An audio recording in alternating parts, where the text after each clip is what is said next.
A paz do Senhor, meus caros professores, alunos. Este é o EBD em Síntese Podcast. Estamos aqui juntos, né, já há algum tempo. A lição agora é a última do terceiro ciclo, lição de número 13. Esse que é o nosso podcast promovido pelo DENEC, Departamento de Ensino e Educação Cristã, que é presidida pelo nosso pastor Martim Alves da Silva e que tem como diretor, né, responsável pelo DENEC, o pastor Reinaldo Odilo. Esse projeto que o Senhor levantou no coração destes homens e chegou até você, professor, tem a nossa participação de muitos outros professores, tem alcançado todas as lições bíblicas e estamos aqui encerrando o terceiro ciclo. Eu, diácono Raniel Oliveira, nosso querido presbítero Antoniel Félix, a nossa irmã Miriam. A paz do Senhor para vocês também. Paz do Senhor, professor Raniel, paz do Senhor, Miriam, mais uma vez estamos aqui. Paz do Senhor, ao irmão Raniel, presbítero Otoniel, e a paz do Senhor a você que está conosco para a nossa última lição. E eu quero aproveitar e falar um pouco sobre os objetivos que nesta lição nós vamos estudar. É a 13ª lição, que tem como tema Vivendo em Santidade. E os objetivos, o primeiro objetivo é entender que a santificação é a separação das coisas deste mundo, mesmo estando nós neste mundo. O segundo objetivo é estimular a dedicação ao estudo da Bíblia para ter uma vida santificada sob a perspectiva das Sagradas Escrituras. E o terceiro objetivo é adequar a palavra de Deus àquilo que se fala e àquilo que se vive. E hoje, a dica que eu quero deixar para vocês é que você pode encontrar a mesma logo no link abaixo, na descrição abaixo, aqui onde nós estamos gravando, certo? Então, você pode ter acesso, todas as lições você vai encontrar dicas, dinâmicas, que podem lhe trazer uma boa orientação, e você irá encontrar um norte para trabalhar uma lição diferenciada com os seus alunos. Amém. Graças a Deus, a senhora nos introduziu nesta lição de hoje, que tem como tema Vivendo em Santidade, tem como texto bíblico básico, né, base 1 Pedro, capítulo 1, versículos 13 a 25. Nosso objetivo não é ministrar a aula, como todos bem sabem, mas trazer curiosidades, subsídios adicionais para que o senhor professor tenha uma aula melhor. Esse é o nosso objetivo. Portanto, a gente tem esse tema interessantíssimo que fala sobre santidade. O teu aluno, ele poderá vir de outras religiões ou até mesmo não ter muito conhecimento prévio e ele se orientar por aquilo que ele vê na televisão, por aquilo que ele vê nos filmes, por aquilo que ele aprendeu com os amigos. E o que é santidade? É importante essa conceituação, é importante a gente perceber que o conceito bíblico de santidade muitas vezes difere daquilo que é aprendido por aí afora, em outras igrejas, nos filmes, né? Quando eu falo santo, o que é que eu estou querendo dizer? Quando eu digo temos que ter santidade, o que é que eu estou querendo dizer?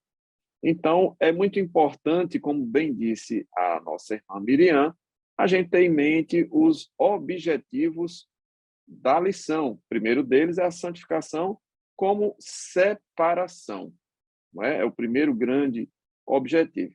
E aí, a seguir, a gente fala dos outros dois objetivos. Mas, iniciando por este objetivo, né, a primeira parte da lição, a santificação, no conceito bíblico, ele fala de separação. E aí ela traz, a própria lição traz vários exemplos de homens que foram separados para o serviço no tabernáculo, homens que eram nazireus, a família de Arão, os levitas, são vários exemplos que trazem para nós o conceito de separação. Objetos que também eram santificados no culto ao Senhor e que, portanto, trazem esse conceito de segregação, separação, uso específico. Então, essa primeira, vamos dizer assim, essa primeira parte da lição, é importante nós termos os conceitos sendo bem trabalhados, não é, presbítero Otoniel? Muito bem, professor Raniel. Como você bem disse, os conceitos são interessantes para frisarmos o significado e a ideia que o autor das Escrituras, o autor bíblico, ele tinha em sua mente. Como nós estamos estudando a Bíblia, nós estamos, e o tema é um tema bíblico, então devemos entender os significados do que seria ser santo, a santidade propriamente dita e a própria santificação. São três situações distintas, apesar de que as três situações se complementam entre si, mas nós temos aqui um material que nós vamos até disponibilizar, que são alguns conceitos que extraímos do Dicionário Internacional de Teologia, bem como do próprio famoso dicionário de Strong. Inclusive este dicionário de Strong, ela está aqui na Bíblia, palavra-chave, certo? Que os irmãos verem, ele contém aqui. E existe também um aplicativo de fácil acesso, chamado de BibleHub. É em inglês, mas lá você vai ter tanto o Antigo Testamento como o Novo Testamento e todas as palavras, toda a Bíblia, palavra por palavra, justamente baseado no próprio dicionário de Strong. Presbítero Otoniel. Então, sim. O senhor vai colocar, a gente vai disponibilizar, mas é Bíblia, o Hub é como se fosse um compêndio de... Isso. É um aplicativo, né? Hub, isso. A gente indica o site, certo? Perfeito, perfeito. É um aplicativo que, na verdade, você acessa... Se escreve Bible, H-U-B, isso. Perfeito. Prossiga, meu querido. E lá não só tem texto original, né, grego e hebraico, como também você vai encontrar estudos, definições e estudos bíblicos de grandes homens de Deus. É importante porque é um auxílio muito grande na própria internet, baixa a internet, mas também se quiser baixar o aplicativo, você baixa e vai ter no seu celular, ok? E como nós estávamos dizendo, a lição de hoje ela está tratando sobre justamente o que é viver em santidade, mas para entender o que é viver em santidade, primeiro devemos entender o significado do que é ser santo na Bíblia, né? Santo. E como eu falei no início aqui, o Dicionário Internacional de Teologia lá do Antigo Testamento, ele é escrito por Lady Harris e Gleason Harker, mais ou menos assim, irmão. E também por Bruce Waltke. Então veja, eles dizem que o termo santidade, aqui nós temos tanto o vocábulo no hebraico para ser santo, que aí nós temos o verbo, né? É importante observar isso, como o próprio substantivo. E no hebraico é importante nós frisarmos, porque nós estamos falando de Bíblia. E para um novo convertido não deixa de ser também importante, uma vez que o novo convertido vai estar tendo os primeiros passos com o que é ser santo e tirar aquela ideia de ser santo como alguém que é santificado pela Igreja Católica Apostólica Romana ou por outra instituição, como sendo alguém beatificado, alguma coisa desse tipo. Isso não tem nada a ver com ser santo. Ser santo é alguém ter identidade, uma identidade com Deus, ser separado por Ele. Mas esses termos, o termo em si, o hebraico, ele se pronunciaria mais ou menos assim, e é importante nós falarmos. Kadosh, Kadosh. Ou seja, esse é o verbo. Ele seria comumente traduzido como consagrado, purificado, ou purificação. E a origem desse verbo justamente vai trazer a ideia de sagrado e santo. Ou seja, você observa que a ideia dele de santidade aqui, a conotação, é naquilo que vai pertencer à própria esfera do que é sagrado. Ela vai englobar justamente aquilo que é dedicado. dedicado. No caso, E, consagrado é o que é o que é justo e vive de acordo com a vontade de Deus. E o exato. purificado é o que não tem manchas.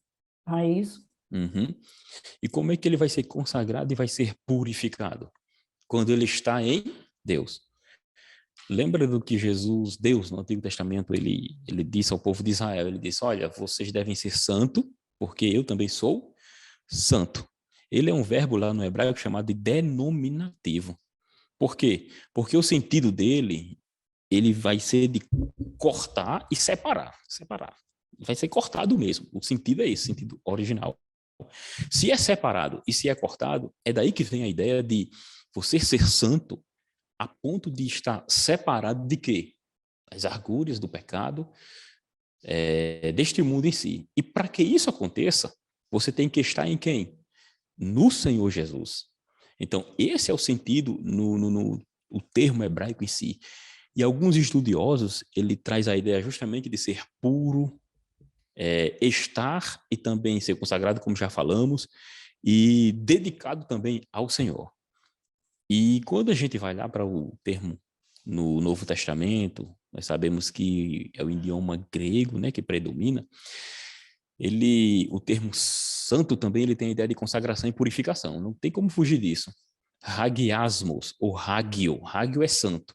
Então, quando eu falo de consagrado ou consagração, purificação, eu pronunciaria mais ou menos dessa forma, que seria já o adjetivo da palavra, né? O hagio, propriamente dito, é diferente, outro, ser puro, a semelhança da natureza do Senhor. Isso diz o dicionário de Strong. Ele diz que o significado fundamental, que é o núcleo da palavra hagios, que é diferente, propriamente dito. Diferente, propriamente dito. Então, quando você é santo, você é diferente.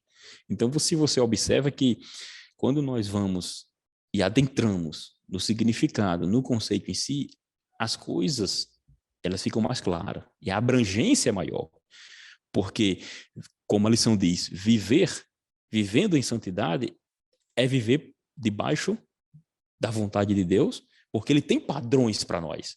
Esses padrões é que nos fazem ser santo, porque fomos separados, somos diferentes, nós estamos envolvidos na sua própria natureza, aqui nós estamos cortados, propriamente dito, deste mundo. Então, de certa forma, a raiz da palavra traz essa ideia. A sugestão é tênue, como o próprio dicionário diz, mas ela traz a ideia de você estar cortado. Cortado, aí entra a questão da consagração, de estar consagrado. Porque não é só as pessoas que seriam separadas. Aqui estamos tratando de pessoas. Viver em santidade é viver na vontade de Deus, viver separado do que seria errado. Mas quando tratamos da santidade de forma geral, objetos seriam consagrados, objetos seriam santificados. Porque tudo que envolve a vontade de Deus, tudo que envolve o plano divino, aquilo se torna santo, se torna sagrado. E se torna sagrado, ele tem um significado importante para o Senhor. Se vocês estiverdes em mim, Jesus falou, né? E minhas palavras estiverdes em vós, aí ele diz, vocês pedirão tudo e vai ser feito por quê? Porque você está nele. Jesus, quando fala da questão da santidade, ele traz essa ideia também de relacionamento com ele, porque sem ele nós não podemos fazer nada. Então, de forma conceitual, em princípio, nós trazemos justamente essa ideia. E o texto bíblico em classe de 1 Pedro, capítulo de número 1, e o versículo 22 vai dizer justamente isso. Purificando a vossa alma na obediência à verdade, por amor fraternal, não fingido, ele diz, amai-vos ardentemente uns aos outros com um coração puro. Então, note que aqui nós temos a ideia justamente de ação e de alguém que está separado para o convívio e para consagrado também a Deus. Presbítero Otoniel, o senhor falou com muitíssima propriedade e a gente tem um foco aqui de falar de santidade para as pessoas. Mas é importante, né, isso que o senhor falou, a respeito também dos objetos, para que haja um conceito amplo e as pessoas entendam na sala de aula do que é que estamos falando. Mas, por exemplo, né, eu posso ter alguém consagrado ou algo consagrado, né? Um objeto, por exemplo, eu sei que tem pessoas que têm problemas alérgicos, então vou tomar um exemplo simples aqui do dia a dia, alergia severa, e tem pessoas que separam utensílios para nunca colocar naquele recipiente alguma coisa que vai causar uma alergia na pessoa. Então, aquele recipiente ele é separado exclusivamente para aquela pessoa, para aquele uso, para que não haja o que os nutricionistas chamam de contaminação cruzada. É quando você coloca naquele recipiente um conteúdo, um líquido ou uma substância que cause um choque anafilático ou uma consequência grave por alergia na pessoa. Então, o conceito, para você falar isso para o teu aluno, ele vai se identificar e dizer, agora eu entendi. Então, aquele objeto, ele não pode ser utilizado para nenhuma outra aplicação, para não causar um dano para alguém. Então, viver em santidade é como este objeto. Ele não pode ser contaminado por outro conteúdo. E trazendo para a aplicação pessoal, quando eu ou você somos consagrados ao Senhor, não pode haver contaminação com malignidade, com maldade, com a ação do mal para sujar aquilo que está puro, aquilo que está limpo e separado para uma determinada aplicação. Então, esta é a vida do crente. Uma vez que ele está em Cristo, né, ele se tornou alguém completamente separado, dissociado do mundo para viver em santidade, em separação total. Diga, irmã Miriam. Então, isso nós podemos concluir, assim, o pensamento, eu entendo que nós devemos ser separados, consagrados, purificados e santificados, porque nós devemos seguir esses 3 passos para, assim, para completar nossa santificação. Não é isso? Sim. Eu não posso dizer que eu sou santo se eu não sou separado. Perfeitamente. E no Devo final ser separado, porque o Senhor, ele habita em mim. E como É se dá Perfeito. isso, né? E como se dá isso? Se dá a partir do novo Separado nascimento, né? daquilo que é pecaminoso. É. Não é isso? Perfeitamente. Consagrado, eu preciso ser justificado. É a partir do momento que eu aceito Jesus Cristo. É isso? Eu sou consagrada porque eu vou fazer a vontade de Deus. Então, eu passo pelo processo de justificação. E purificado é quando você diz, olha, eu preciso ser uma pessoa sem manchas.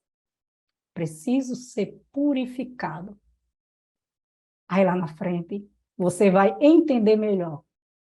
Sem a santificação, o homem E não aí verá a Deus. a gente fala sobre isso e a gente tem a ideia da contaminação, né? A purificação é alguém que não foi contaminado, alguém que foi lavado e não mais contaminado, né? E aí, no finalzinho da primeira parte da lição, é citado, inclusive, Romanos capítulo 12, né? Que fala, versículo 2, a, a gente fala dessa metanoia, dessa mudança de pensamento, dessa transformação da nossa mente para que a gente possa experimentar a boa, agradável e perfeita vontade de Deus, ou seja, a nossa mente, a mente do cristão salvo, lavado e remido pelo sangue de Jesus, ela passa a pensar diferente, ela sofre uma transformação e aquilo que eu pensava, eu não penso mais, aquilo que eu fazia, eu não faço mais. Eu passo a viver em novidade de vida, né? Versículo 14, 1 Pedro 1, que está aí na leitura, fala, como filhos obedientes, não vos conformando com as concupiscências que antes havia em vossa ignorância. Isso fala de um passado que foi deixado para trás e fala de uma novidade de vida, né? Então, essa é a primeira parte da lição, a importância de se entender a santidade, a santificação, né? E esse aprofundamento do conhecimento de Deus, iniciado com o novo nascimento, com a conversão, né? E aperfeiçoado ao longo do tempo pela ação do Espírito de Deus. E aí onde algumas pessoas se enganam, além do conceito, né, que a gente não pode misturar com canonização, com esses processos que são defendidos e apregoados pela Igreja Católica e outras igrejas, além disso, o processo de santificação, processo de renovação da mente, né, ele passa por todos esses passos para que a gente tenha, agora sim, conceituado, entendido o que é santidade, santificação, a gente possa agora prosseguir para a segunda parte da lição, que é esse viver em santidade, né? Isso é um estilo de vida, isso não é um momento, isso não é o culto apenas. Eu estou lá no culto, estou cantando, estou louvando a Deus, eu não vou proferir palavras impróprias, inadequadas. Saindo da igreja, eu vou ter que manter esse padrão? Sim, porque o cristão, ele vive assim. Ele não cultua apenas, mas ele vive assim. Então, a santidade se torna, sim, um estilo de vida, não é? E o texto aqui também é citado, 1 Coríntios 5, 10 e 11, né? Não se associem com aqueles, né? Avarento, idólatra, maldizente, beberrão, roubador. Isso fala da velha natureza, dos costumes que foram deixados, né? Eu absolvo uma nova maneira de viver, um novo estilo de vida, não é, presbítero Antoniel? Isso. E não está associado aí, não é você estar distante a ponto de não ter comunicação, conversa com uma pessoa dessa. Mas não se associar no sentido, que tem que ficar bem claro, não se associar no sentido de participar de seus atos.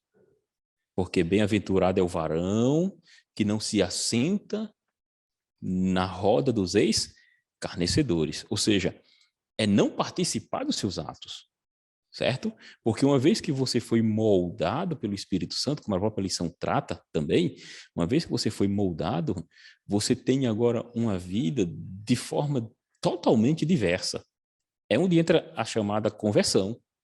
Lembra de Marcos capítulo 8, versículo de número 34? Jesus diz assim, que se nós quisermos seguirmos a ele, temos aí que entender a forma de seguir, certo? E o que tem a ver com a santificação ou a santidade? Porque você só pode seguir ao Senhor se você estiver em santificação, em santidade. E o que é estar, mais uma vez, o que é estar em santidade? É estar vinculado à pessoa de Jesus, é estar ligado a Ele pelo novo nascimento. Porque Efésios, capítulo 1, e versículo de número 13, o apóstolo Paulo vai dizer à igreja lá aos Efésios. Note que no versículo 1, ele já chama a igreja de santos, certo? Ou seja, olha o conceito que Paulo está dando Como em para os várias outras Efésios. passagens, né, presbítero Isso, Antoniel? Os crentes são chamados de santos, né? Aos santos. santos da igreja, tal, Isso. assim por... E isso é um termo justamente para identificar a separação desses crentes que foram unidos a Cristo. E o versículo 13, ele diz que nós estamos em Jesus. E literalmente diz assim, em quem vós estáis. Mas para estar nele, ele primeiro diz, depois que ouvistes a palavra da verdade, o evangelho da vossa salvação, 2. 3, tendo nele crido, fostes selados com o Espírito Santo da promessa. Ou seja, uma vez que eu sou selado, marcado, eu sou separado. Eu sou É, santo. a questão de separado é aí, presbítero Otoniel, onde existem muitos equívocos. Por isso, você, professor, é importante que você fale com bastante tranquilidade, logo no início, retire todas as dúvidas do seu aluno, logo no início da aula. Fale sobre realmente o que é ser separado para Deus, porque muitas pessoas acham que ser separado é você aceitar Jesus Cristo e viver num nicho, num local somente seu e se separar das outras pessoas. Muitas vezes deixar o trabalho, muitas vezes deixar a faculdade e relacionar-se com as pessoas da sociedade. Então, é preciso, como eu já falei, ter muito cuidado quando você for esclarecer essa situação para os seus alunos. Irmã Miriam, isso aí a senhora falou, me fez lembrar da oração que Jesus Cristo fez pouco antes da sua prisão. Ele dizia o seguinte: Pai, não te peço que os tires do mundo, mas que os livres do mal. O próprio Jesus Cristo, sendo específico na necessidade do crente, está inserido na sociedade, mas como aquela garça, né, que coloca os pés na lama, ela não suja as suas penas. Está inserido no lamaçal, mas não se contamina. E daí, essa interação social do cristão, ela é no sentido de estar inserido na sociedade, ser participante, ser cidadão, mas não né? compartilhar. Mas não compartilhar dos costumes, dos não maus compartilhar dos pensamentos. costumes, mas eu preciso viver na sociedade, me relacionar com as pessoas, com o meu trabalho, mas não é permitido porque você é separado do compartilhamento, você não pode se compartilhar. Por exemplo, eu estou num ambiente de trabalho, olha só, quando nós somos separados e as pessoas reconhecem, eles têm todo o respeito com os crentes, porque Jesus Cristo, ele reflete em nós, em nosso ser. Estão lá falando da bagunça do domingo, quando você chega, o que é que eles dizem? Vamos mudar de assunto, porque lá vem o irmão, e o irmão não gosta dessas coisas. O irmão está lá, faz a diferença, leva as pessoas a mudarem o que estavam fazendo. Por quê? Porque ele é essa influência positiva. Como é que eu vou influenciar positivamente se eu estiver recluso dentro da minha casa ou dentro da igreja? Aí eu cito Provérbios capítulo 18, versículo 1, que diz: busca seu próprio desejo, aquele que se separa, ele insurge-se contra a verdadeira sabedoria. E aqui não está falando de santidade, está falando de separar no sentido de estar longe da sociedade, né? Dessa vida gregária que a gente tem. Porque fomos criados pessoas, né, que convivem umas com as outras. Não dá para separar nesse sentido. A santificação, como nós já foi falado aqui, é um processo e é uma condição interna. É eu quem preciso querer. A justificação é diferente da justificação, que é uma posição legal. Não é isso? A partir do momento que você aceita Jesus Cristo como Salvador, você é justificado, mas é uma condição interna, porque você tem que querer a santificação. E é até interessante você poder usar um quadro branco, com essas diferenças também, para que o seu aluno possa entender. Por exemplo, a justificação, assim que você aceita Jesus Cristo, que é diferente da santificação. Eu fiz até um rabisco aqui para mim trabalhar com os meus alunos, e é o que? A posição legal, assim que você aceita Jesus Cristo, e a condição interna, a santificação. A justificação acontece de uma vez por todas, mas a santificação, ela continua por toda vida. Você tem que procurar todos os dias a santidade. Olha, ela é uma obra de Deus, mas a justificação é uma obra de Deus, mas a santificação somos nós que cooperamos. Irmã Miriam, aquele bandido na cruz que estava ao lado de Jesus quando houve a crucificação, um creu e outro não creu. Aquele bandido que creu, ele foi automaticamente justificado. Jesus Cristo disse: ainda hoje estarás comigo no paraíso. Mas não houve tempo de ter um processo de santificação. Então, aquele homem foi salvo, mas ele estava pregado na cruz. Meu Deus do céu, como é que ele poderia sair dali, né, presbítero Otoniel, frequentar um discipulado, né, aprender a ter boas maneiras, boas palavras? Ele foi salvo, sim, mas pela condição em que ele estava, ele não teve a oportunidade de passar pelo processo de santificação. Essa Outra distinção coisa, que tem que se fazer, né? Porque justificação é um ato pelo qual o Senhor deixa de imputar a nós uma dívida, né, que tínhamos com ele. Me tornei justo pelos méritos de Cristo. Uma é vez uma que eu me obra de tornei Deus, né? uma vez que eu me tornei justo pelo que Jesus fez na cruz do Calvário, eu criei nele, como eu li Efésios 1:13, depois que eu ouvi a mensagem do Evangelho, o Espírito Santo entrou em mim, eu me tornei santo, porque agora eu estou fazendo parte do corpo do Senhor. Ou seja, eu fui separado e consagrado para louvor do seu nome. Ou seja, me tornei santo. Agora, enquanto estou na vida, eu tenho um processo, como vocês falaram, de santificação. Ou seja, é algo que vai acontecendo dia a dia. Por isso que...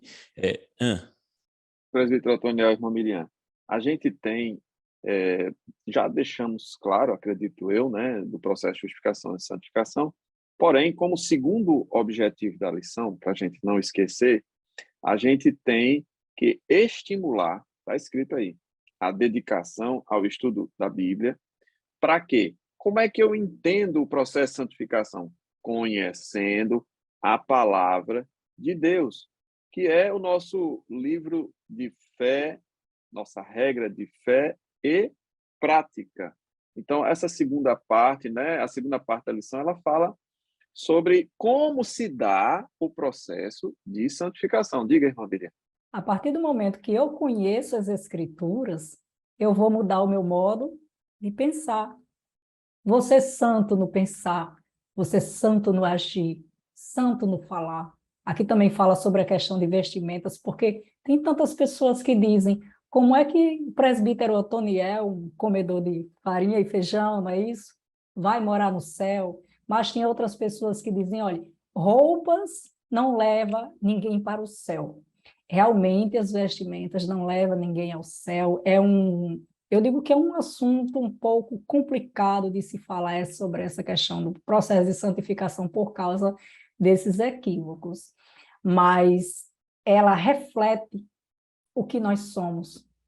Respeito, pessoas de respeito, pessoas separadas, não é Irmã verdade? Miriam, se a roupa não leva para o céu, mas a roupa é um reflexo daquele cristão que foi santificado. E aí, se não fosse assim, Paulo não teria escrito a Timóteo, né? Capítulo 2 e alguns versículos, ele fala que, do mesmo modo, as mulheres se ataviem em traje honesto, com pudor, modéstia. Ora, se eu não conheço a palavra, eu vou usar argumentos fracos do tipo, Deus só está de olho no meu coração. Isso é um argumento fraco, né? Porque o cristão autêntico, até porque não tem canto está, nenhum, né? que Deus está de olho no coração de ninguém. As escrituras ele quer nosso corpo, alma e espírito sejam encontrados irrepreensíveis. Mas por que é que ele primeiro vem o corpo? O Senhor, que é a parte externa, né? Isso mesmo. É o que vai refletir Cristo na minha vida e na sua vida. E o Senhor não quer habitar em um templo imundo. Não é verdade? Por isso que... Isso é 1 Tessalonicenses 5:23, né? Que o próprio Deus irmão, de paz os santifique inteiramente. Sim. Que todo o espírito, alma e corpo, né, sejam preservados e irrepreensíveis. Não é a metade. Por isso que é importante a questão da definição logo no início, como nós fizemos os conceitos aqui, porque o termo aí, esse termo, como nós falamos no início, de ser santo, esse verbo, ele ser santo, ele faz a distinção, na verdade. O termo no hebraico, ele faz a distinção do que é profano, entendeu? Ou do que é comum. Ou seja, aquilo que não serviria para Deus, entende? Ou seja, o termo santo no hebraico, ele faz a distinção do que seria profano ou comum. Trazendo para a nossa vida hoje, Jesus, em 8:34 de Marcos, diz, quem quiser vir após mim, porque ele diz, negue-se a si mesmo. Negue-se a si mesmo. Se alguém quiser vir após mim, negue-se a si mesmo. Tome cada dia a sua cruz e siga-me. Por que Jesus faz essa referência? Porque estamos falando, como a nossa lição aqui está falando, a nossa forma de pensar no 2.2, a nossa mente é um grande campo de batalha entre o bem e o mal. Ou seja, Se a nossa mente é um campo de batalha entre o bem e o mal, é porque nós, como estudamos em lições anteriores, temos uma natureza caída, tendenciosa para o erro, sempre buscando o que está errado. E a regeneração, a purificação do Senhor em nossa vida faz com que haja esse processo de santificação gradativamente. E uma vez que ele entrou em mim, os meus atos serão diferentes. Por isso que eu vou negar a minha própria imaginação que seria aparentemente bom para mim.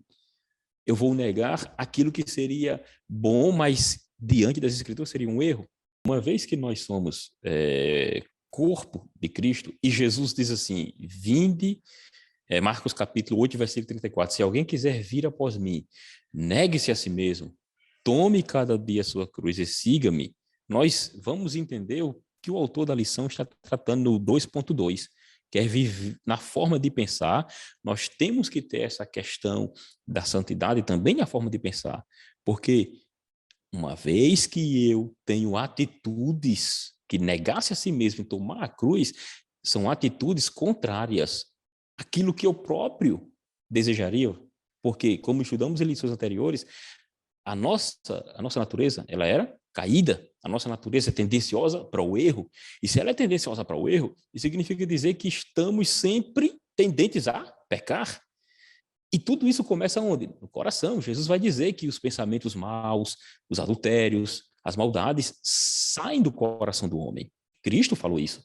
Ou seja, então, como na forma de pensar, eu começo a agir de uma forma negando a mim mesmo, negando as minhas próprias vontades. Nós somos... eu vi um hino, certa vez, diz assim, livra-me de mim mesmo. Eu achei bonita essa expressão, porque nós, muitas vezes, guerreamos, ou a maioria das vezes, guerreamos contra nós mesmos, porque a minha carne deseja aquilo que se opõe a Deus. E aí, em Romanos 12, fala que eu apresento o meu corpo como eu mesmo o sacrifício vivo a Deus.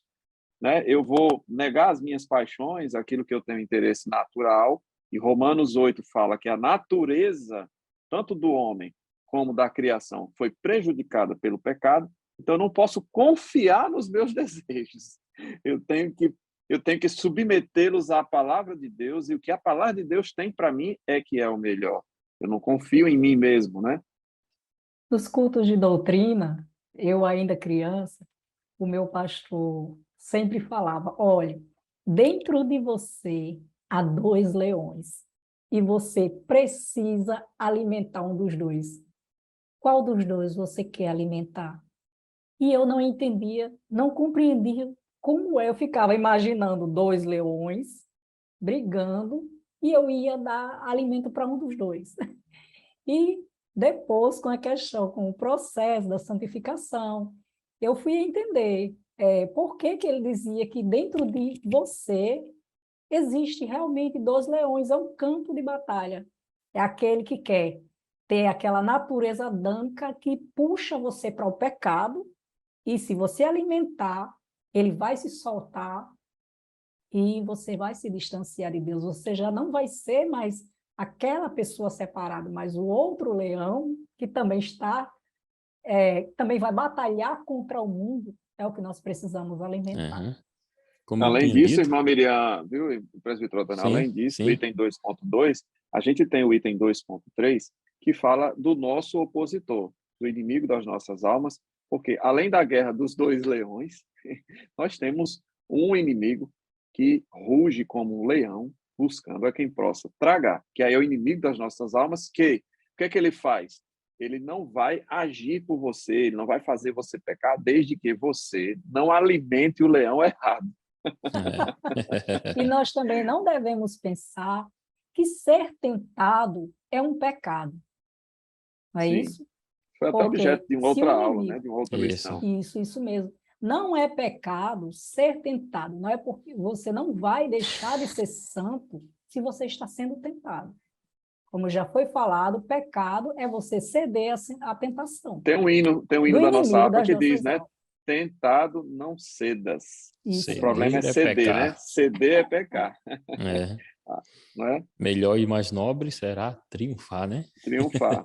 Pelo Espírito de Deus, é muito importante deixar claro que tudo que está sendo falado aqui nessa lição, caro professor, depende do conhecimento da palavra e da ação do Espírito de Deus. Ora, se eu não alimentar a minha alma com a oração, com a leitura da palavra, com a consagração através do jejum, através do teu culto pessoal na sua casa, na igreja, você estará alimentando o outro leão com as concupiscências da carne. E a carne se inclina para tudo que é mal e tudo que se opõe a Deus. Então, a segunda parte da lição, ela frisa a importância do conhecimento bíblico, do estudo da palavra, da participação na escola bíblica dominical, né?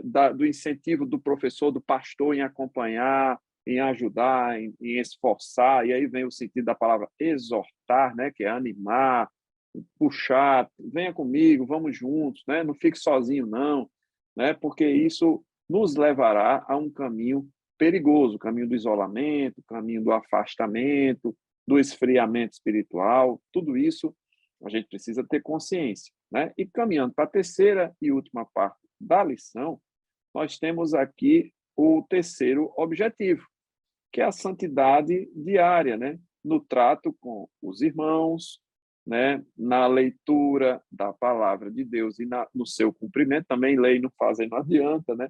Na leitura e no cumprimento da palavra de Deus, e o cuidado com aquilo que a irmã Miriam falou pouco tempo atrás, com as vestimentas, com o palavreado, com as companhias, e isso é o nosso dia a dia, na prática mesmo, né? Porque a gente vai ao culto 1, 2, 3 vezes na semana, e o resto do tempo, como é que nós estamos nos portando, com quem nós estamos nos acompanhando, com que tipo de vocabulário nós estamos nos expressando, não é, caros professores? E a terceira parte da lição fala disso, desse viver diário, dessa santidade do dia a dia. Tem até um amigo meu, professor também, que escreveu um livro, né, chamado O Deus Cotidiano. Achei tão bonito esse título, um livro que ele escreveu, e fala dessa prática cristã do dia a dia, da oração, da leitura da palavra, né? E parece ser uma coisa tão elementar, mas é isso mesmo, a vida cristã é essa prática diária do estudar a palavra de Deus, do colocar em prática a palavra de Deus, né? E se as companhias que me fazem mal me levam a pecar, aos poucos ou até de vez eu vou deixando elas, né? Vou mudando as pessoas com quem eu vou conviver, não é, presbítero Antônio? Justamente, porque esse tópico, irmãos, ele trata desse convívio. Ele traz até a ideia de Saul, né? O momento de Saul, o porquê de Deus ter rejeitado o rei Saul, devido o convívio com os irmãos fez com que ele se afastasse da presença de Deus. Foi o oposto. Mas não por causa dos irmãos em si, mas porque ele desobedeceu uma ordem expressa de Deus, né? Através do profeta Samuel, ele trata especificamente disso. E esse falar, que você fala aí, o cuidado no falar, a gente tem que entender muito bem e não fugir à nossa memória. E inclusive, eu queria que o irmão lesse aí, sempre nossos textos, né? Mateus capítulo 12, abra aí, por favor, a Bíblia. É importante nós lermos esse texto. Mateus capítulo 12, o versículo, achou? 12? Olha, você vai ler o versículo 30 e 30, 33 em diante. 33 é melhor. Era só o 34, 33 mas em o diante. 33 a gente... Certo. O Mateus 6:33. Ou Não, dizeis... 12, Sim, capítulo Mateus 12. 12, Isso. versículo 33 em diante, né? Pois bem, o 33 de Mateus 12 diz: ou dizeis que a árvore é boa e o seu fruto bom, ou dizeis que a árvore é má e o seu fruto mau. Porque pelo fruto se conhece a árvore. Raça de víboras, palavra dura, né? Como podeis vós dizer boas coisas sendo maus, né? Aí fala da essência. Pois do que há em abundância no coração, disso fala a boca. E aí as pessoas falam, né? As pessoas falam do ditado popular, né? A boca fala do que o Fala que o coração está coração está cheio. cheio. Versículo 35. O homem bom tira boas coisas do seu bom tesouro, e o homem mau do mau tesouro tira coisas más. Quer que Tudo eu falando do continue? coração, né? Continue no Sim. 37. Mas eu vos digo que de toda palavra ociosa que os homens disserem, hão de dar conta no dia do juízo, porque por tuas palavras serás justificado e por tuas palavras serás condenado. Olha que perigo, o palavreado, hein? Eu acho que este tópico sintetiza todo esse texto, porque o que se fala, o que se propaga é aquilo que está dentro de nós, não tem como. Você geralmente fala daquilo que você deseja, daquilo que você gosta, é assim? E Jesus, é claro, quando diz que, nesse caso aí, cada um prestará conta a Deus do que foi dito, das palavras ociosas. Então temos que ter esse cuidado, e quem vive em santidade, ele não fala palavras que, como dizemos, de baixo calão, palavras obscenas, não. Ele vai Palavras falar odiosas, né? odiosas, em hipótese Palavras que nenhuma. diminuem as pessoas, né? Isso, Que porque não faz ofendem. parte do caráter de Deus. Não faz parte. Perfeitamente. E as vestimentas, hein, irmã Miriam? As vestimentas foi o que nós já citamos ainda há pouco, as vestimentas, e que nós falamos que através das vestimentas, eu não vou para o céu por causa das minhas vestimentas e você também não vai, porque Deus só quer o coração, mas já falamos que as vestimentas, através das vestimentas, você reflete o que está em seu interior e também a questão do respeito. Até porque, a partir do momento, presbítero Otoniel, que eu não posso ir para a igreja com um shortinho curto, não é verdade? Como é que eu vou refletir uma pessoa santa, separada? Não, eu vou estar compartilhando Agora, das tudo isso coisas por do quê? mundo. Agora, tudo isso por quê? Porque este tipo de vestimenta, ela vai trazer uma conotação, não de cunho, vamos dizer assim, saudável, santo, separado, né? Santo no sentido de separado, consagrado a Deus. Este tipo de vestimenta, na nossa cultura principalmente, ela tem uma conotação mais leviana, sexual, é assim? Logo, não deve fazer parte do cotidiano daquele que se diz santo. E também não significa dizer que vai também sair todo jeito, né? Achando que quer santo. Presbítero Otoniel, Sim, essa história da vestimenta, é só a gente lembrar como é que ela começou, né? Gênesis capítulo 3. Como é que começou? Sempre foi assim? Não. tem que cobrir, Quando, né? quando veio o Vestir. pecado, veio a vergonha.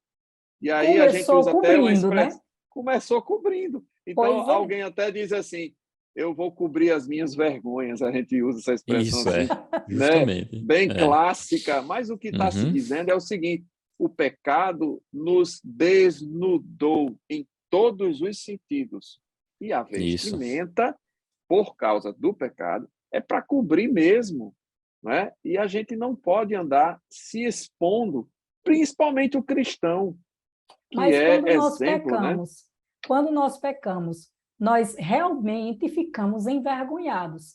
E, se fosse possível, nós colocaríamos algo para ninguém nem ver o nosso rosto, porque às vezes eu já vi pessoas usando essa expressão, se eu pudesse, eu tinha colocado a mão no rosto, ou até mesmo fecha os olhos, como se o outro não tivesse enxergando. É o quê? Porque quer se cobrir. Há várias passagens bíblicas, né, que falam sobre cobrir, sobre pessoas que se embriagaram, isso fala de procedimento, e foram desnudadas, né, mostrando suas vergonhas. Então, a palavra de Deus, ela fala desse traje honesto, dessa maneira de vestir, que não envergonhe nem você, nem nenhum membro da sua família, nem a sua igreja local. Então, a vestimenta é importante no processo de santificação? Sim, ela é importante, sim, É, porque o cristão, ele é exemplar, não olha é? só, a partir do momento que eu não ando com uma vestimenta adequada, olha só o que diz aqui o nosso objetivo. Eu preciso adequar a palavra de Deus àquilo que se fala e àquilo que se vive. Eu estou vivendo de acordo com a palavra, eu não estou vivendo de acordo com a palavra.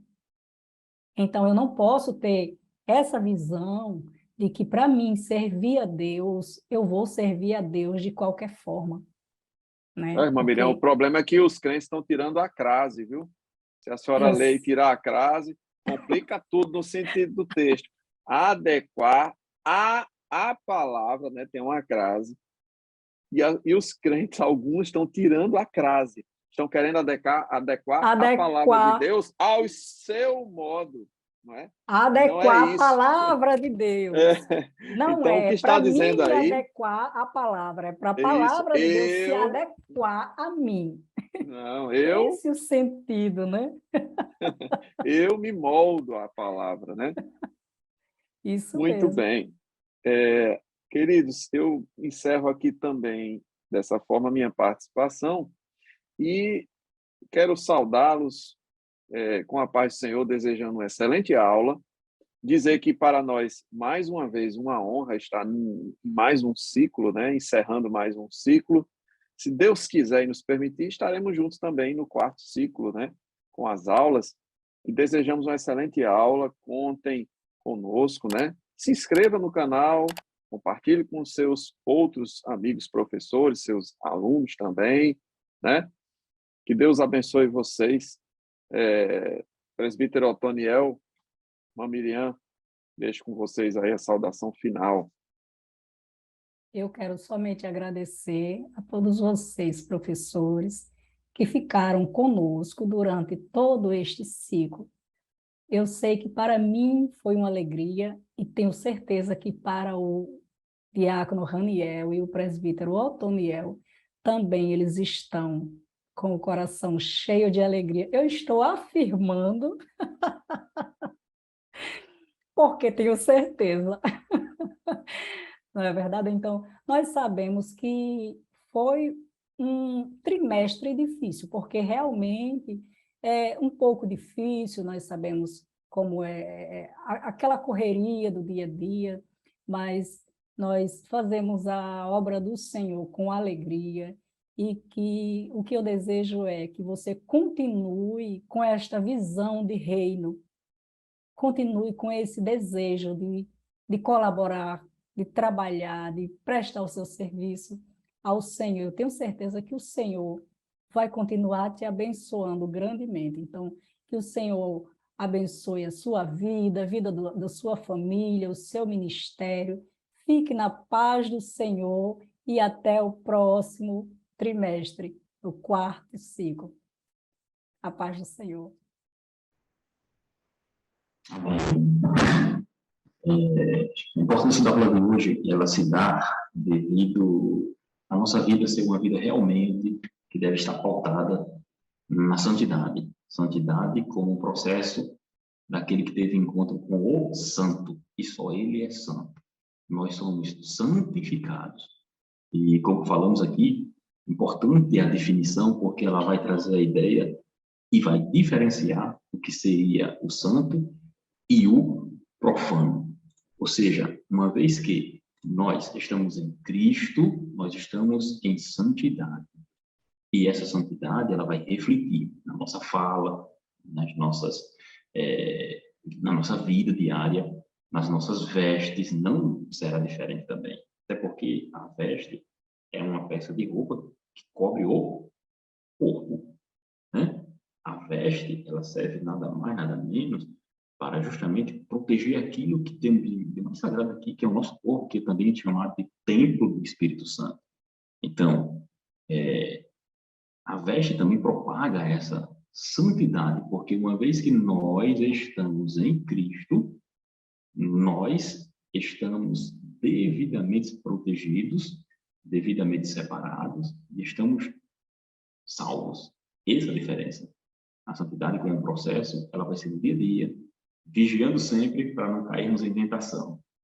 Agradeço a oportunidade, Deus abençoe os irmãos e até a próxima. Amém. A paz do Senhor a todos. Fiquem conosco e nos veremos em breve mais uma vez, em nome de Jesus. Deus abençoe a todos.